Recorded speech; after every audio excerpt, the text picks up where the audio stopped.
அன்னைக்கு fire accident நடந்தப்ப எல்லாரும் அமைதியா இருந்தாங்க. ஏன் சக்தி கூட வேடிக்கை பார்த்துட்டு சும்மா தானே இருந்தா. ஆனா அந்த மீரா மட்டும் அவ உயிரை பத்தி கூட கவலைப்படாம என்ன ஓடி வந்து காப்பாத்துனா. அப்படி என்ன அவளுக்கு என் மேல அக்கறை? ஏன்னா அவங்க லைஃபே நீங்கள் தானே பாஸ். அவங்க கண்ணு முன்னாலேயே உங்களுக்கு ஒரு பிரச்சனைனா அவங்க எப்படி பாஸ் பார்த்துட்டு சும்மா இருப்பாங்க? தான் ஆடலைனாலும் தான் தசை ஆடுன்னு சும்மாவா பாஸ் சொன்னாங்க? ஏன் பாஸ் அவங்க உங்களை காப்பாத்துனதுனால எதுவும் ஃபீல் வந்துருச்சா? சச்சே, அப்படிலாம் இல்ல. அவ காப்பாத்துனதுனால மட்டும் இல்ல, அவளை பார்க்கும்போதே ஏதோ பல நாள் கூட சேர்ந்து வாழ்ந்த மாதிரி எனக்கு தோணுது ரன்பீர். இத நான் யார்கிட்ட சொல்றதுன்னு கூட தெரியல ரன்பீர். நான் இப்ப நினைக்கிறது சரியா தப்பான்னு கூட எனக்கு தெரியல. நான் என்னதான் சக்தி கூடவே இருந்தாலும் என் மனசு மீராவை தேடிதான் போகுது ரன்பீர். மீராவோட சேர்ந்து வாழணும் தான் எனக்கு தோணுது. ஆனா இத அம்மா கிட்ட சொன்னா தப்பாயிடும், சக்தி கிட்ட சொன்னா அது பாவமாயிடும். அதான் என்ன பண்றதுன்னு ஒரே குழப்பமா இருக்கு ரன்பீர். பாஸ் இதுல குழம்புறதுக்கு என்ன பாஸ் இருக்கு? உங்க மனசுக்கு எது சரின்னு படுதோ அதை செய்யுங்க பாஸ். ஏன்னா நம்ம கண்ணு பார்க்கறத விட நம்ம மனசு சொல்றது தான் பாஸ் எப்பவும் சரியா இருக்கும்.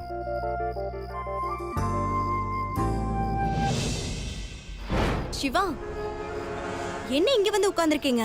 நான் உங்களை எங்கெல்லாம் தேடிட்டு இருந்தேன் தெரியுமா? சரி வாங்க போலாம். Come on Shiva, let's go. வாங்க வாங்க போலாம். வாங்க சிவா. சரி ரன்பீர், நான் கிளம்புறேன். கம்.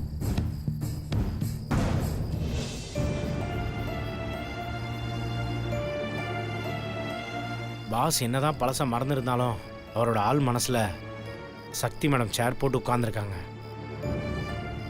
அதான் சக்தின்னு ஒரு பொண்ணு வந்தும் பாஸால் அதை ஏற்றுக்க முடியல. முதல்ல இந்த விஷயத்த சக்தி மேடத்துக்கு ஃபோன் பண்ணி சொல்லணும்.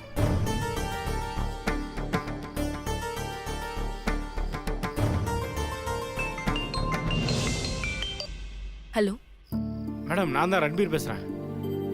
சொல்லுங்க ரன்பீர். மேடம், நான் ரொம்ப சந்தோஷமா இருக்கேன் மேடம். ரொம்ப சந்தோஷம். ஆனா நான் இங்க சந்தோஷமா இல்லையே ரன்பீர். மேடம், இப்போ நான் சொல்ல போற விஷயத்தை கேட்டா நீங்களும் சந்தோஷப்படுவீங்க மேடம். அப்படி என்ன விஷயம்? இப்பதான் பாஸ் உங்களை பத்தி என்கிட்ட பேசிட்டு போனார் மேடம். மாமாவா? ஆமா மேடம். என்ன சொன்னாரு? மேடம், பாஸ் மனசுல நீங்க தான் இருக்கீங்க. அவர் முன்னால சக்தின்னு பேர் சொல்லி 1000 பேரை கொண்டாந்து நிப்பாட்டினாலும் அவர் மனசு உங்களை தான் மேடம் தேடி வரும். எப்படி சொல்றீங்க ரன்பீர்? பாஸ் இப்ப சக்தியா வந்திருக்கிறது என் மனசுக்கு பிடிச்ச சக்தியாவே தோணல. ஆனா ஆபீஸ்ல இருக்கிற மீராவை பார்த்தாதான் என் மனசு துடிக்குதுன்னு சொன்னார் மேடம். மாமா அப்படியே சொன்னாரு? ஆமா மேடம். நீங்க கவலையப்படாதீங்க, பாஸ் எப்படி உங்களை தேடி சீக்கிரம் வருவார் madam. Thanks Ranbir. Okay madam, வச்சுறேன் மேடம்.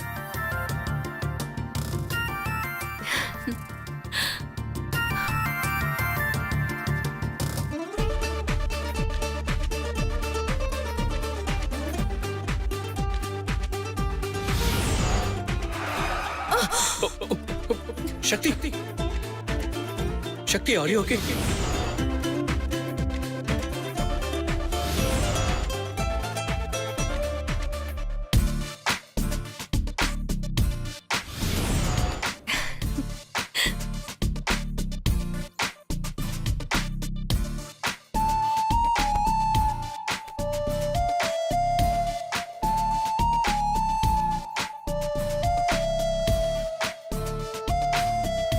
மாமா, எனக்கு தெரியும் மாமா. உங்களை யார் ஏமாத்தினாலும் உங்க கூடவே இருக்கிற என்னோட காதல் அது கண்டிப்பா காட்டி கொடுத்துரும். எனக்கு அது போதும். திரும்பவும் நான் உங்க பக்கத்துல வந்து பழசெல்லாம் ஞாபகப்படுத்தி உங்க கூட சேர்ந்துருவேன். கொஞ்ச நாள் பொறுத்துக்கோங்க மாமா.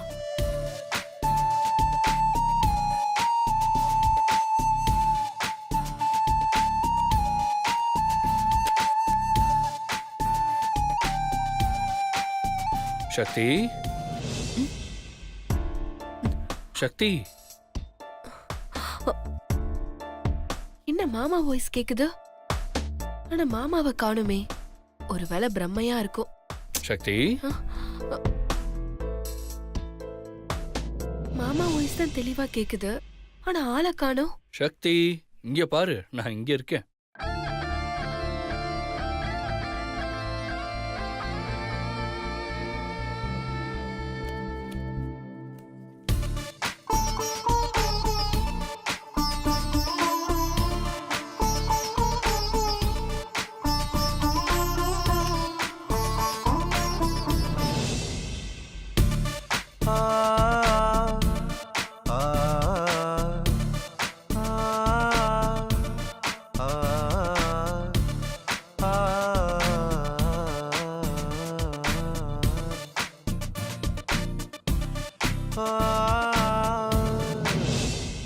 மாமா, ஏய், எவ்வளவு நேரமா நான் உன்னை கூப்பிடுறேன்.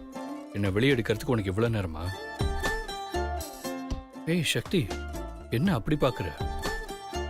இல்ல மாமா, இது கனவா இல்ல நிஜமானு தெரியல, அதான். சரி, என்னன்னு நீயே சொல்லு. எனக்கு சொல்ல தெரியல மாமா. ஏன்? ஏன்னா என் பக்கத்துல தான் நீங்க இருக்கீங்களே. பூமி சூரியனோட கோட்ல சுத்துறப்போ அதுக்கு வேற எதுவுமே தெரியாது மாமா. சூரியனை மட்டும்தான் சுத்தி வர தெரியும். சூரியனை சுத்தி 9 கோள் சுத்துது சக்தி. 100 கோள்கள் சுத்தினாலும் பூமியில மட்டும்தான் மாமா உயிர் இருக்கு.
என்ன மேடம், போட்டோவோட ரொமான்ஸா? ஏன் அத வாய் திறந்து சொல்ல மாட்டீங்களோ? அப்பா, சான்ஸே இல்ல. ஃபர்ஸ்ட் டைம் சக்தி வைக்கப்பட்டு இப்பதான் நான் பாக்குறேன். இது வரைக்கும் பொங்கி எழுந்த சக்தியை தான் நான் பாத்திருக்கேன். ஆனா ரொமான்ஸ் பண்ற சக்தியை இப்பதான் நான் பாக்குறேன். ஹலோ ஹலோ, இந்த ரியாக்ஷன்ல ஒரே ஒரு போட்டோ, இது திரும்ப கிடைக்குமான்னு தெரியல. ப்ளீஸ் கிண்டல் பண்ணாதீங்க தீபா. சரி, வெக்கப்படுற அளவுக்கு அப்படி என்ன நடந்துச்சு? மாமாவுக்கு அந்த சங்கீதாவை பார்த்தா எதுவுமே தோணலையா. ஆனா என்ன பார்த்தாதான் அவருக்குள்ள ஏதோ ஒரு உணர்வு வருதுன்னு ரன்பீர் கிட்ட மாமா சொல்லிருக்காரு. ஓ, அப்படியா? நம்ம என்னதான் தள்ளி இருந்தாலும் உண்மையான காதல் உள்ளுக்குள்ள தூண்டிக்கிட்டே இருக்கும்னு கேள்விப்பட்டிருக்கேன். அதை இன்னைக்குதான் நான் பாக்குறேன். ஓ, அப்போ சிவா சார் தன்னோட ஆதங்கத்தை வெளியே கொட்ட ஆரம்பிச்சிட்டாரா? அப்போ உன் ரூட் கிளியர் தான். சக்தி, யார் அவ? உன் பேர்ல யாரோ நடிக்க வந்திருக்காளே. சங்கீதா. அந்த சங்கீதாவை நீங்க ஈஸியா ஊதி தள்ளிட்டு போயிட்டே இருக்கலாம். எனக்கு அவெல்லாம் ஒரு விஷயமே இல்ல. என் பிரச்சனை எல்லாமே என் அத்தை தான். அத்தை எப்படியாவது ஏமாத்தி மாமாவுக்கு பழசெல்லாம் ஞாபகப்படுத்தணும். அதை மட்டும் செஞ்சுட்டா போதும். அத்தையோட ஆட்டம் அதோட முடிஞ்சிரும். அதுக்கு உனக்கு என்ன உதவி வேணும்னாலும் நான் செய்யறேன் சக்தி.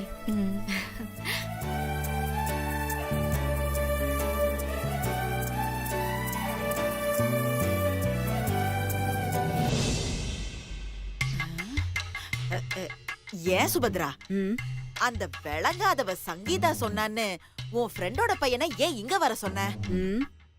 சக்திய அசிங்கப்படுத்த. இவனை வச்சு எப்படிம்மா அந்த சக்தியை அசிங்கப்படுத்துவ?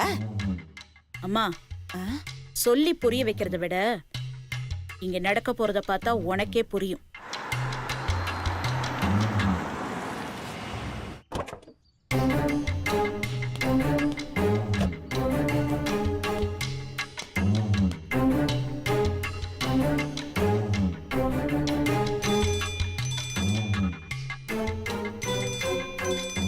அம்மாடி, யாருமா? நாம போட போற பிளான் எக்ஸிக்யூட் பண்ண வந்த கருவி. சொல்லு. நீங்க சொன்ன இடத்துக்கு நான் வந்துட்டேன். நீங்க எங்க இருக்கீங்க?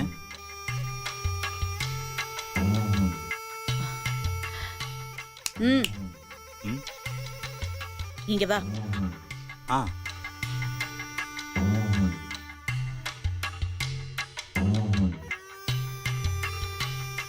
என்ன சாப்பிடுற?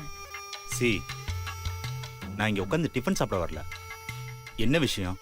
என்ன எதுக்கு வர சொன்னீங்க? நான் கிளம்பணும், நிறைய வேலை இருக்கு. ஏன்பா, அதான் கம்பெனிய உன்கிட்ட புடுங்கியாச்சுல, வேற என்ன வேலை இருக்க போகுது உனக்கு? அம்மா, ரொம்ப சூடா இருக்க. ஏதாவது கூலா சாப்பிடுறியா? ஹலோ, என்ன விஷயம்னு சொல்றீங்களா? ஏன் இப்படி அவசரப்படுற? ஒரு பிசினஸ் மேனுக்கு யாருக்கிட்ட எங்க எப்படி பேசணுங்கிற சூட்சமும் கூட தெரியலனா எப்படி? எங்களுக்கு எல்லாம் தெரியும். தெரிஞ்சா உனக்கு நல்லது பண்ண வந்த என்கிட்டயே இப்படி ஹார்ஷா பேசுவியா? எனக்கு நல்லதா? எங்க அம்மாவே எனக்கு நல்லது பண்ண மாட்டேன்றாங்க. நீங்க யார் எனக்கு நல்லது பண்ண? நல்லது பண்றதுக்கு அம்மாவா இருக்கணும்னா நானும் உனக்கு ஒரு அம்மா மாதிரி நினைச்சுக்கோ. ஏன்? நினைக்கிறதெல்லாம் இருக்கட்டும், முதல்ல விஷயத்த சொல்லுங்க. சரி, முதல்ல என்ன மன்னிச்சிரு. எதுக்கு? உன் அம்மா என்னோட ஃப்ரெண்டு, அது தெரியுமா? நல்லா தெரியும். அவ என்கிட்ட வந்து என் கம்பெனி லாஸ்ல போகுது, அதை எடுத்து நடத்த திறமையான ஒரு பையன் வேணும்னு கேட்டா. சரி, எதுக்கு வேற பையன்? என் பையன் சிவாவே அனுப்புறேன்னு சொன்னேன். ஆனா உன்னோட எம்டி போஸ்ட தான் என்னோட பையனுக்கு கொடுக்க போறான்னு அப்ப எனக்கு தெரியாது. உன்னை தூக்கிட்டு தான் என் பையனை அந்த சீட்ல உட்கார வைக்க போறான்னு தெரிஞ்சிருந்தா நான் நிச்சயமா அதுக்கு சம்மதிச்சிருக்க மாட்டேன். அதான் முடிஞ்சு போச்சே, இப்ப எதுக்கு அந்த பேச்சலாம்? ஒரு முற்றுப்புள்ளிக்கு பக்கத்துல இன்னும் கொஞ்சம் புள்ளிகளை வச்சா அது தொடர் புள்ளிகள் ஆயிடும்னு சொல்லுவாங்க. அந்த மாதிரிதான் நீ முடிஞ்சதா நினைச்ச விஷயத்துக்கு இன்னும் கொஞ்சம் புள்ளிகளை வச்சு தொடர வைக்க போற. புரியலையே. என் பையனை நான் எம்டி சீட்ல இருந்து விலகிக்க சொல்றேன். நீயே திரும்ப உன் கம்பெனிக்கு எம்டியா ஜாயின் பண்ணிக்கோ. என்ன சொல்றீங்க? திரும்பவும் என் ஆபீஸ்க்கு நான் எம்டியா? இதெல்லாம் நடக்குமா? இங்க பாருப்பா, என் பொண்ண பத்தி உனக்கு தெரியாது. ஓட்ட பானையிலேயே தழும்ப தழும்ப தண்ணிய நிரப்புறவாவ. அது எப்படி முடியும்? தண்ணி ஊத்துறவாய் ஓட்டையா தானே இருக்கும், அத சொன்னேன். அம்மா, முடியும். ஆரம்பிச்ச நானே முடிச்சும் வைக்கிறேன். நானே உன் அம்மா கிட்ட பேசுறேன். உன் ஆபீஸ உனக்கே திரும்ப கிடைக்கிற மாதிரி நான் செய்யறேன். ஆண்டி, நீங்க சொன்ன மாதிரி மட்டும் நடந்துருச்சுன்னா நான் ரொம்ப சந்தோஷப்படுவேன். என்னை விட்டு போன எல்லாமே எனக்கு திரும்ப கிடைச்சிரும். கிடைக்கும் கிடைக்கும். நீ நினைச்ச எல்லாமே உனக்கு கிடைக்கும். ரொம்ப தேங்க்ஸ் ஆண்டி. எதுக்கு தேங்க்ஸ் எல்லாம்? என்னால முடிஞ்ச ஒரு சின்ன உதவி, அவ்வளவுதானே. இது சின்ன உதவிலாம் இல்ல, எனக்கு நீங்க செய்யற பெரிய உதவி. அம்மாவுக்காக ஹெல்ப் பண்ணீங்க. ஆனா என்ன போஸ்டிங்ல இருந்து எடுத்துட்டு தான் உங்க பையனுக்கு போஸ்டிங் கொடுத்தாங்கன்னு தெரிஞ்சும் எனக்காக உங்க பையனை பொசிஷன்ல இருந்து இறக்குறேன்னு சொல்றீங்களே, உங்களுக்கு பெரிய மனசு ஆண்டி. Really thanks. இருக்கட்டும். இப்போ உனக்கு சந்தோஷம் தானே? ரொம்ப நிறைய சந்தோஷம் ஆண்டி. நீ மட்டும் சந்தோஷமா இருந்தா போதுமா? புரியல ஆண்டி.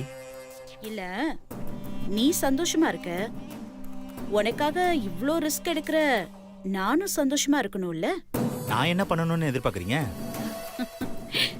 இப்பதான் நீ பிசினஸ் மேன் மாதிரி பேசுற. நீ பெரிய விஷயம் எல்லாம் பண்ண வேணாம், சின்ன விஷயம்தான். உன் ஆபீஸ்ல மீரான்னு ஒருத்தி இருக்கா, அவளை அசிங்கப்படுத்தணும், அவ்வளவுதான். ஒரு பொண்ணை அசிங்கப்படுத்துறது தப்பு இல்ல? நல்லவங்களை அசிங்கப்படுத்தினாதான் தப்பு. இந்த மீரா ஒன்றும் அவ்வளோ நல்லவெல்லாம் இல்ல, அதனால நீ ஒன்றும் ஃபீல் பண்ண வேண்டிய அவசியமே இல்லை. சரி, உங்களுக்காக செய்றேன். என்ன பண்ணணும்? அவளை செருப்பால் அடிக்கட்டுமா? சச்ச, அதெல்லாம் ஒரு நாள் அசிங்கம். அப்ப ஆசிட்டு ஊத்திரவா? ஐயோ அம்மாடி, இவனை அசிங்கப்படுத்த சொன்னா நம்மள கொலை கேஸ்ல உள்ள தள்ளிடுவா போல இருக்கேம்மா. அந்த அளவுக்குலாம் வேண்டாம். அப்புறம் வேற என்னதான் பண்ணணும்? நாம பண்ண போற விஷயத்த நினைச்சு அவ தினம் தினம் வேதனைப்படணும். புரியுற மாதிரி சொல்லுங்க ஆண்டி. அந்த மீராவுக்கும் உனக்கும் தொடர்பு இருக்குன்னு சின்னதா ஒரு பொய் சொன்னா போதும். உன் ஆபீஸ்ல இருக்கிற அத்தனை பேரும் அதை நம்பணும். முக்கியமா சிவா அதை நம்பணும். அதுக்கு சிவா ஆபீஸ்க்குள்ள வரும்போது மீரா உன்கிட்ட தப்பா நடந்துக்க பார்த்தான்னு நீ எல்லார் முன்னாடியும் பிரச்சனை பண்ணணும். நீ பண்ற பிரச்சனைய சிவா பார்க்கணும், அது அவன் உண்மைன்னு நம்பணும். சிவா மீரா மேல கடுப்பாயி மீராவை ஆபீஸை விட்டு வெளியில அனுப்பணும். இத மட்டும் நீ பண்ணிட்டா போதும். அந்த ஆபீஸ திரும்ப உன் கைக்கு கிடைக்க வைக்கிறது என்னோட பொறுப்பு. டீல் ஓகேவா? சரி, ஓகே. நீங்க சொன்ன மாதிரி நான் செய்றேன். ஆனா நான் சொன்னா ஆபீஸ்ல இருக்கிறவங்க நம்புவாங்களா? நிச்சயமா நம்ப மாட்டாங்க. நான் தான் ஏதோ கதை கட்டுறேன்னு சொல்லுவாங்க. அத பத்தி நீ கவலைப்படாத. அதுக்கு நான் ஒரு வழி வச்சிருக்கேன். என்ன வழி? உன்னோட ஆபீஸ் மேனேஜர் நம்ம ஆளுதான். நீ பிரச்சனைய ஸ்டார்ட் பண்ணா போதும், உனக்கு சப்போர்ட் பண்ணி கண்டினியூ பண்ண மேனேஜர் வந்துருவாரு. மேனேஜர் ஒருத்தர் சொல்ல ஆரம்பிச்சா போதும், ஆபீஸே ஒன்னு சேர்ந்துரும். ஒரு உண்மைய பொய்யாக்குறதுக்கு தான் கஷ்டப்படணும்.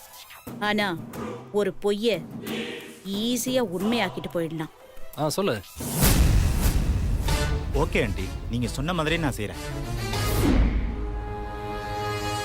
ஆனா நீங்க சொன்ன மாதிரி ஆபீஸ் என் கைக்கு வரணும். கொஞ்ச நேரம் கழிச்சு கூப்பிடுறேன். இந்த சுபத்ரா சொன்னதுதான், மாற்றமே இருக்காது. சரி ஆண்டி, நான் வரேன். ஏதோ பிளான் பண்றாங்க, என்னன்னு தான் தெரியல. இதை நம்ம முதல்ல போய் சக்தி கிட்ட சொல்லுவோம். அம்மாடி, இவன் கரெக்டா செய்வானாமா? அம்மா, பசியா இருக்கிற நரிக்கு கறி வாசனைய காட்டியாச்சு. இனி அது காத்துக்கிட்டு இருக்காது, எப்படியாவது அதை தின்னதான் பாக்கும். இப்ப போற நரியும் அப்படிதான். நிச்சயமா நம்ம பிளான் ஒர்க் அவுட் ஆகும். அது சரி, அந்த சக்தியை வெளியே அனுப்ப பக்காவா பிளான் பண்ணிட்ட. ஆனா அவ குடும்பம் நம்ம வீட்ல டேரா போட்டிருக்கே, அவங்கள எப்படி விரட்டுவ? அம்மா, அச்சாணிய புடுங்கிட்டா வண்டி ரொம்ப தூரம் ஓடாது, தனித்தனியா தெரிச்சு ஓடும். அதே மாதிரி சக்திங்கிற அச்சாணியா நான் புடுங்குறேன், அவ குடும்பமே தெரிச்சு ஓடும். அம்மாடி, நீ சொல்றத கேக்குறதுக்கு ரொம்ப சந்தோஷமா இருக்குமா. இது மட்டும் அப்படியே நடந்துச்சுன்னா என் சார்பில் உனக்கு 1 கிலோ ஸ்வீட் வாங்கி தரேம்மா.